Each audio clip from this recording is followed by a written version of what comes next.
I'm in a 12-step program. I'm in an AA, right? So I was I'm in recovery, so almost 2 years now. And that really changed my life, getting into, 12 steps. And, and I know that's your book. But one of the things that stuck with me is esteemable people do esteemable things. And it's like... Right.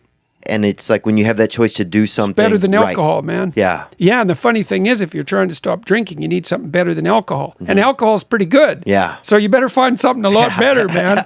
Yeah, and it is. And then esteemable people do esteemable things. It's like, well, you want to figure out something that you're doing with your life that's worth not getting drunk and screwing up. Yeah. Right? Because that's fun. Yeah, you want to have something on the other side of that teeter-totter that has some value to you. You bet. And so that you can think, no, I'm not going to get drunk and screw that up. Right. Because, you might say, well, why do people drink too much? It's like, if you like alcohol, that's a stupid question. Yeah. Right? It's like, why do people drink too much? Well, because it's great. Yeah. It's like, okay, so why stop? Well, you do stupid things when you're drunk. You hurt yourself. You compromise your health. It's really hard on the people around you. You tend to turn into a liar, and it screws up your life. Yeah. It's like, but it's pretty fun. Yeah, well, it is. But you need something better than that. And what's better isn't being straight and not making mistakes. It's like that's all prohibition in some sense. What's better is, no, you need an adventure, man. You need to get out there and have something to do. Yeah. And something worth waking up for. And that's the substitute for the addiction. Actually, the addiction is the substitute for that, if truth be known. Right, but eventually you can flip that around, and you can find the much girthier and more. There's a lot of sexy weight in having self-worth, and that's what I've started to slowly find in my life. Yeah, and you might also, like, the thing too is, there's something kind of, I don't know, the bar scene, the heavy drinking scene, there's something kind of edgy about it, and something kind of adventurous about it. And, you see that it's kind of dramatized in people like Tom Waits, who's got that real hard edge, or Johnny Cash, or people, hard living guys. Oh, yeah. Guys with 6 or 7 livers in them. Yeah, exactly. Yeah, well, there's something kind of romantic about that. Yes. And fair enough, but, well, then what that means is you have to build something like that into your own life. So maybe you need to take an adventurous trip now and then. You got to have something there that's edgy to replace that. And sometimes if people need a catalyst, so there's that moment, right? Like for me, the catalyst was like, I was experimenting with cocaine, and I sacrificed like a neat job opportunity with that. I had planned on being there for the job, and next thing you know, I'd spent the night doing cocaine. Right. So I realized, okay, this is a little out of my control, so I have to make this. But if people don't have that sort of... I'm sure this must have happened when you decided to stop drinking. You must have thought, this isn't good. I'm not going to be funny anymore. I thought that. I thought there was going to be ramifications, yeah. Okay, and so what were they? What did you foresee happening? I thought I wouldn't be funny. I thought that people wouldn't like me. I thought that I wouldn't be able to meet girls if I wasn't drinking or having drugs or... Right, so that was what you were afraid of giving up if you stopped drinking. Right. What were you afraid of happening if you kept drinking? I was afraid of not achieving my dreams. I was afraid of, ending up a drug addict. I was afraid of dying in my sleep. Something, dying under the influence. Okay, so it's not like that doesn't happen to comedians. Right, it happens a lot. Yeah, it's one of our go-to moves. Right. Well, exactly. Well, it's not an occupational hazard because you're up late at night and you're around bars all the time. It is because you're up late at night and you're Chris partying Farley right here. Right. Exactly. Well, and it happened to all sorts of comedians and rock musicians. It usually happens at about 27. Weirdly enough. So you were afraid you're going to die, or you're afraid you're going to become addicted. So let's say what would have life like been like you for you if you were addicted? So you don't have a career anymore. No. Right? So you've given all that up and failed. So that's fun. So that's going to drive you even more towards drugs. Yeah, it would have been all my dreams. It would have been miserable. Right. It would have been hell. Exactly. So why quit drinking? So I don't end up in hell. Hey, there's a reason to stop. And then if you make that hell real, it's like, here's all the details of my personal hell. Yes, let's avoid that. Right. So then you have something to run the hell away from. Right. So now you have something towards and something to run away from. And I'll say this too, if there's any young men or women out there who are listening to Jordan feeling like, well, I don't know if I start doing something different, like my friends are going to act a certain... Yeah, they are. They are. Yeah, that's But you're going to start creating conversations. You're going to become the intrigue because you're going to be bringing something new to the table. You're also going to find out who your friends are. Yeah. Because if you're starting to put your life together and you have friends that object, those are not friends. Those are just people you know. They're not friends, because a friend is someone, this is one of the hallmarks of a friend. Here's 2 hallmarks. A friend is someone you can tell bad news to, and they won't tell you why you're an idiot, and they won't interfere with your suffering. They'll just listen, and maybe they'll suffer along with you. Okay, so you can tell bad news to them, and they won't tell you some worse thing that happened to them. They'll listen, and they'll suffer along with you. But a friend is also someone you can tell good news to, and the friend will say, wow, in this veil of tears, something good happened to you. Great, man. Congrats. I'm wonderful. It's rare. It's unlikely. Good for you. I hope 10 more things like that happen. And they're not envious, and they're not jealous, and they're not one-upping you. And if you're trying to get your life together, it's actually, if you're trying to get your life together and your friends get in the way, that's actually real useful for you, because you've now identified who your friends aren't. And you might think, well, I can't give them up. It's like, oh, yes, you can. And not only can you should, and it would be better for them. Because if they're aiming down and they want you going down with them, there's nothing good about what's happening to them, and there's certainly nothing good about that for you. Yeah, they're not going to, and then they're going to learn, wow, I'm going to lose friends if I continue in these directions. Yeah. Exactly. Why is it hard for people to let go of what's so familiar to them, even if it's bad? Well, because it's complicated. And the thing, that's a really good question. You discount the risk of familiarity that they're familiar with. So like, let's say, because people are in relationships with the drugs and alcohol, people are in relationships with humans, people are in relationships with jobs, people are in relationships with their own selves, and they're living a lie every single day, but it's familiarity. Yeah, well, you say, I have a job I hate. It's like, well, yeah, but I'm not dying from it. It's like not as bad as it can be. So you factored in the risks already. They get invisible. You think, well, I can't jump out of this job because what about all the risk? It's like, yeah, no kidding. You got to get your resume in order. You got to send it out. You got to send 50 of the damn things out before anybody will call you back. Then you have to go get interviewed, and maybe you're not any good at that. You have to come up with a story while you're a good employee, and maybe you're not yet, so you have to figure out how to do that. It's like, what about all these risks if I go look for a new job? It's like, yeah, absolutely, man. Those are risks, and they're harsh, and no wonder you're avoiding them.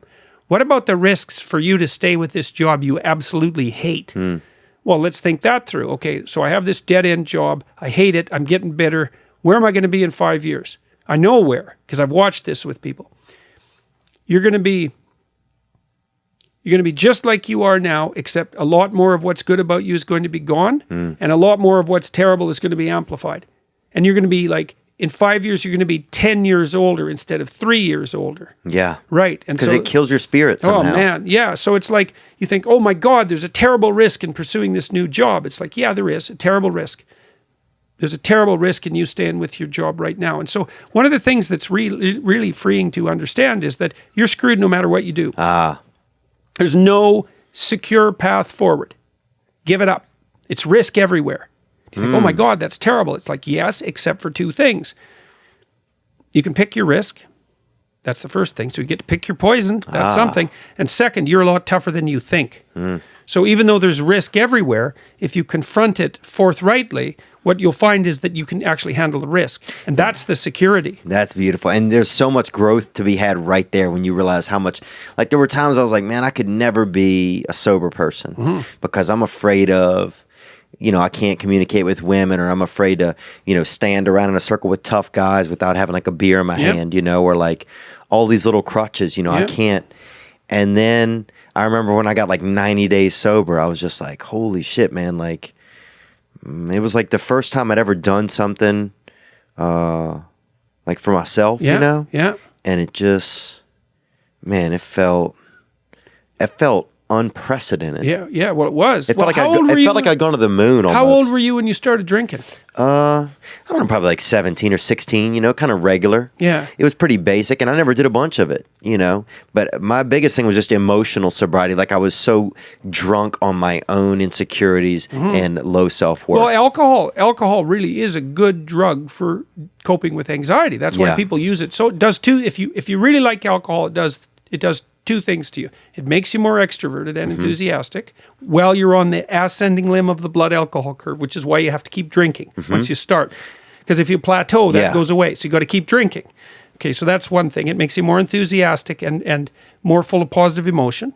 And the second thing it does is reduce anxiety. Yeah. And so if you are a bit more socially anxious, and you also have that positive response to alcohol, which everyone doesn't have, by the way, then it's a great drug. But the problem is it's a great drug for the moment. Right. Right. There's consequences. Yeah, the sounds when it's not great. Well, it also, alcohol is an interesting drug because it actually doesn't make people stupid. This has been tested. Like alcohol, people who are drunk will take far more risk. And you might say, well, that's because they're too stupid to understand the risk. It's like, no, they're not. If you ask them about the risk when they're drunk, they can outline it perfectly. What it stops them from doing is caring about the risk. It's actually, and that's part of the anti-anxiety component. It's like, yeah, the risk is, that's why you can drive around drunk at high speed in a car, which is a really stupid thing to do. Yeah. We used to do that in the back roads of northern Alberta. It's fun. Yeah. But people died all the time doing it, especially in the winter. It's like, wow, this is great. It's great until your head's gone through the windshield, like so many things. Yeah. It's like jumping off a cliff. I'm flying, which is true until the last 1/10 of a second. It's like, then you're not flying, man. It's like, yeah. So alcohol has exactly that effect. It is a great anti-anxiety drug, but it does stop you, and you said it stopped you from learning the skills that you need in a social circumstance to be able to cope with that. So then it actually stops you from dealing with the anxiety. You don't have to learn how to overcome it. That's not good. Yeah. So you're not really learning. You're kind of just staying in the. You're baiting you're kind of meeting the anxiety with a little bit of light medication, but you're never getting through whatever the anxiety was. Yeah, you don't have to learn the skills. Well, Right. you said you like to stand there with a beer in your hand. Well, it gives you something to do. You didn't know what else to do. And then you didn't have to learn. Right. I had the same issue. Like I started drinking when I was 13, probably. Yeah. And that's late in Canada. yeah, that's right. I mean, I was way behind my neighbors. They were slugging it back when they were 4. Oh, I've been in Edmonton and I've seen people. I mean, it's just people love to drink up there. They It's just certainly do. it's a fun culture, right? And It's a cultural thing. On the farther north you go, the more the drinking becomes necessary, especially yeah. in the winter, So, and there's not that much to do in those isolated small towns. Yeah, I'd drink my own blood probably. Yeah, if I well, got that's further it. enough, Well, that's funny. When I used to go back to the little town I was from when I was an adult, even if I hadn't really had anything to drink for years, it was like, well, what are we going to do? Well, let's go to the bar. Why? Well, because there actually isn't anything else to do. So, and so you end up there. But the alcohol it's a hell of a drug, man. You gotta watch it. Do you think it's going to start get outdated? I start to think that alcohol is almost a drug of the past slowly. Like I could see us like with psychedelics and stuff like that becoming a little bit more in like the common sphere of conversation. Well, it'd be interesting to see that we just legalized marijuana in Canada. Yeah. Like it's not completely legal yet, but the bill was passed. And so Canada is doing this countrywide experiment. And I know there is some data showing that in counties in the U.S. where marijuana has been legalized, the overuse of opiates for pain has decreased substantially. That's awesome. And the crime rates have gone down, interesting. Well, people stoned on pot? Like, dude, it's hard to pick somebody's pocket. Go break into a building? Yeah. I don't think so. You're just not going to get it together. You might knock for a long time. I think you might knock at the front door. I don't think you're going to break in. And you're not going to, you might, that's right, you might knock. You're not going to go out, what are you going to go out in the alley and have a fight? No, you're not. A real slow fight. That's right. Well, you're watching your hands. So it's like chess with your hands. Exactly. That's not going to happen. So, who knows? If we had to make a bad drug legal, the worst choice was alcohol. It's definitely the case. And I'm saying that as somewhat of a fan of alcohol.